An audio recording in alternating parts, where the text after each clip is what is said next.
La gente demanda castigo. El inquietante aumento de los linchamientos en América Latina. El pueblo linchó a 2 y el pueblo ahora no quiere hablar. Una especie de omertá recorre a la localidad de Santiago Atlatongo.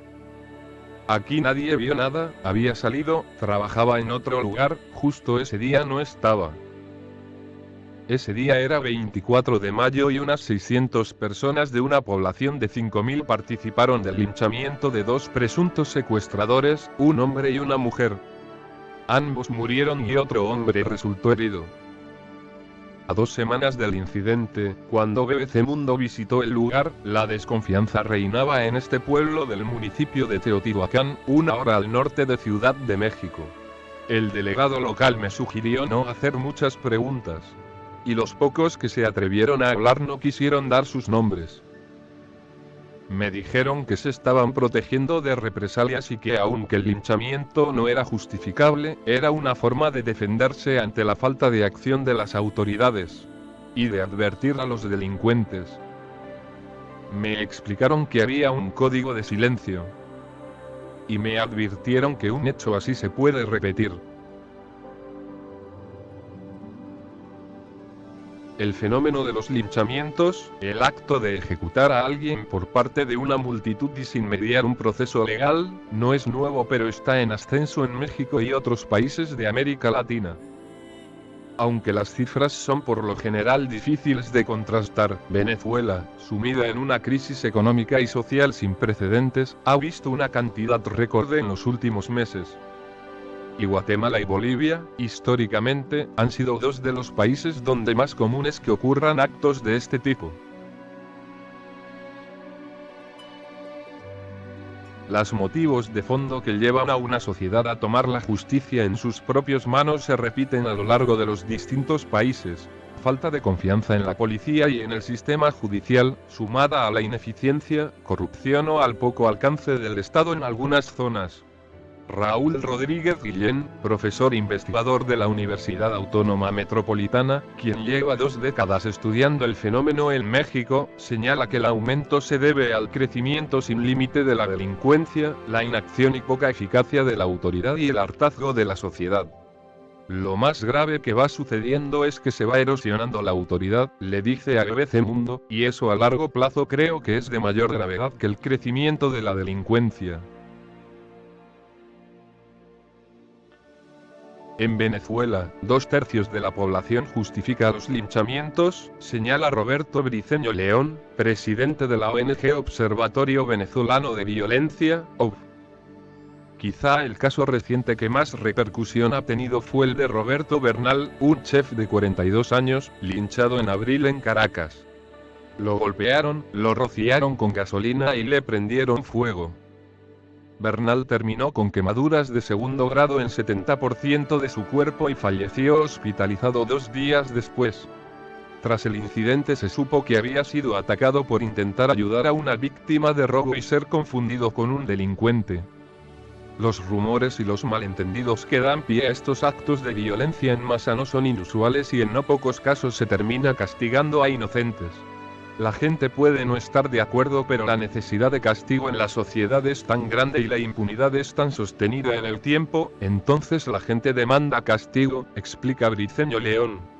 El linchamiento, apunta, tiene un efecto catártico en la sociedad. El investigador no ve un vínculo tan directo entre los linchamientos y la situación del país, aquejado por una de las tasas de inflación más altas del mundo, la escasez de alimentos y medicinas en medio de la continua división política y social. Pero sí advierte de un aumento del delito amateur vinculado a la situación de escasez y de pobreza. Entró el delincuente no profesional a actuar, es el que es fácil linchar, el que no sabe robar, señala, no tiene experiencia, no es un asesino. El otro, que es un asesino, saca una pistola y mata a los que lo intentan agredir. Tras un caso en la ciudad de Maracaibo, recuerda Briceño León, llegó una ambulancia pero la gente trancó el paso para que no se llevaran a la persona y muriera ahí. Decían que si la curaban después iba a volver a vengarse. Tras entrevistar a vecinos en Caracas que participaron de un intento de linchamiento, Marco Antonio Ponce, director del Observatorio Venezolano de Conflictividad Social, OVS, afirma que ha cambiado la mirada de parte de la sociedad. Decían que sentían que estaban haciendo justicia porque muchos vecinos habían sido víctimas de robos. Lo interesante es que ciudadanos comunes, profesionales, realizan este tipo de actos y no sienten que cometen delito. En este escenario, el gobierno reconoció que entre enero y abril había realizado 74 investigaciones por linchamientos, que dejaron 37 muertos y 37 lesionados. Las cifras de esos meses ya duplican lo ocurrido el año pasado. Si en el caso de Venezuela, la explosión del linchamiento se relaciona con el deterioro de la situación social y económica, en Guatemala y Bolivia el origen se encuentra más lejano en el tiempo. Se suele decir en Guatemala, que probablemente sea el país que más casos registra en América Latina, que el germen de esta práctica se encuentra en la guerra civil que atravesó entre 1960 y 1996. En este fenómeno confluyen varias cosas, incluso las prácticas del conflicto armado, las secuelas, que no había ninguna justicia, que había ejecuciones arbitrarias por la sospecha de estar vinculado a sectores insurgentes, le asegura a BBC Mundo María Antonia Reyes Prado, directora de investigación en derechos humanos de la Oficina del Procurador de los Derechos Humanos de Guatemala. Aunque décadas atrás el fenómeno quizá estaba más extendido en comunidades indígenas, la ONU realizó en el año 2000 un estudio donde desacreditó la extendida opinión del vínculo entre linchamientos y el derecho indígena en Guatemala. En el caso de Bolivia, donde se estima que en promedio entre 25 y 30 personas mueren por linchamientos cada año, también se han vinculado ambos elementos. En el país, explica Gregorio Lanza, quien desde 2012 y hasta hace unas semanas dirigió la Unidad de Resolución de Conflictos de la Defensoría del Pueblo, hay un telón de fondo cultural que complica las cosas. Existen comunidades de El Alto, una ciudad que forma parte del área metropolitana de La Paz, que aplican un castigo de 20 latigazos a quien vulnera los códigos y recuerda una reunión con indígenas de la Amazonía donde se quejaban de no poder aplicar ese tipo de justicia a un violador. Pero rechaza que la justicia comunitaria, reconocida en la Constitución desde 2010 y que da a los pueblos indígenas el derecho a administrar justicia según sus costumbres, haya incitado o avalado de alguna forma los linchamientos. Sin embargo, admite que se utiliza el argumento de la justicia comunitaria para tratar de encubrir, evitar ser encontrados o que los agresores sean juzgados, pero en realidad el linchamiento como tal no existe en la justicia comunitaria. Con el correr de los años las cifras de casos en Guatemala se han mantenido constantes. En promedio 40 personas murieron anualmente en linchamientos en los últimos 5 años, de acuerdo a la ONG Grupo de Apoyo Mutuo, GAM. Datos de la ONU dicen que el promedio entre 1996 y el 2000 fue de 37 muertos. En los últimos 8 años 305 personas fallecieron en linchamientos y 1062 resultaron heridas. La última muerte en un caso notorio se dio en octubre pasado, cuando una turba quemó vivo a un alcalde. Linchan y queman vivo a alcalde en Guatemala. Lorenzo Sequec se vio involucrado de forma indirecta en ese hecho.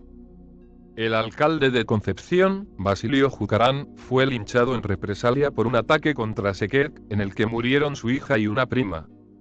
Es muy lamentable, repudio lo que le sucedió a él, no es la forma de solucionar las diferencias, le dice a BBC Mundo.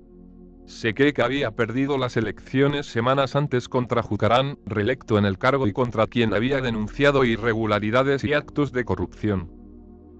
Rechaza las acusaciones de haber ordenado el ataque contra el alcalde y señala que esto pasa porque las autoridades no actúan a tiempo, lo que pasa es que las autoridades se dejan corromper. BBC Mundo intentó comunicarse con familiares de Jucarán pero no estaban dispuestos a ser entrevistados.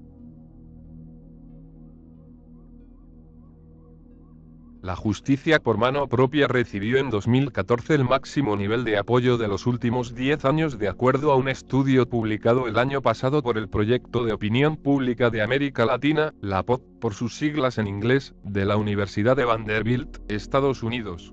Siento que cada vez más hay en la sociedad una capacidad de sentir empatía por estas personas que cometen un linchamiento por este grado de desesperación con respecto a la impunidad y la corrupción, le asegura a BBC Mundo Daniel Cizumbo Colunga, investigador asociado del LAPOP y profesor del Centro de Investigación y Docencia Económicas, CIDE, en México.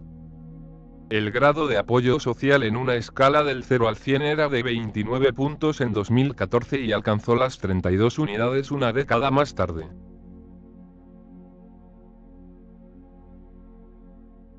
El caso que más ha sacudido a México en el último tiempo fue el 2 hermanos linchados en octubre en Ajalpan, estado de Puebla. El país registra 366 casos en las últimas décadas y 56 solo en 2015. Uno de ellos fue el de David, de 38 años, y José Copado, de 30, quienes realizaban encuestas sobre el consumo infantil de tortillas para una agencia de mercadotecnia. Tras días de rumores y comentarios en redes sociales alertando sobre la presencia de secuestradores y extraños, la ciudad estaba en alerta. Así que apenas los vieron haciendo preguntas, comenzaron a sospechar y los acusaron de haber venido para cometer un secuestro. Se les pidió que se identificaran y aún así la policía los debió resguardar en una comisaría. Ni la protección de las autoridades fue suficiente. Una turba irrumpió y se los llevó a la plaza, donde fueron quemados vivos. Es un poco por la ignorancia, la población se deja llevar por rumores en Facebook, asegura su hermano Pablo en conversación con BBC Mundo. La verdad es que estamos sufriendo una situación tremenda en el país, agrega, hay una mala capacitación de la policía y el gobierno no tiene autoridad sobre las personas. Y cosas así van a seguir ocurriendo.